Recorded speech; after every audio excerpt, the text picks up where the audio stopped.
तो दोस्तों क्या है अपडेट जानेंगे इस वीडियो में। दोस्तों बता दें कि पवन सिंह की आज बात करते हैं। तो पवन सिंह के बारे में दोस्तों बता दें कि पवन सिंह की क्या अपडेटें हैं।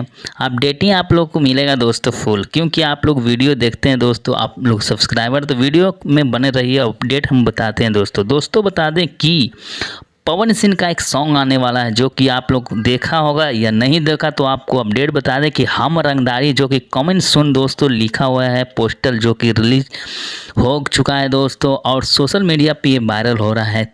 तो आप जानते हैं दोस्तों कि पवन सिंह का हर सॉन्ग एक अलग लेवल का होता है दोस्तों। पावर स्टार जिसे हम कहते हैं पवन सिंह, जो कि काफ़ी अच्छा सॉन्ग है दोस्तों, और पवन सिंह का ये सॉन्ग आने वाला है। तो आप भी दोस्तों रंग में रंग मिल के इस सॉन्ग को एंजॉय करिए दोस्तों, और बड़ी ही सुंदर सॉन्ग इसको माना जा रहा है दोस्तों। और पवन सिंह का हर सॉन्ग सुंदर ही होता है, कोई गलत सॉन्ग होता भी नहीं है।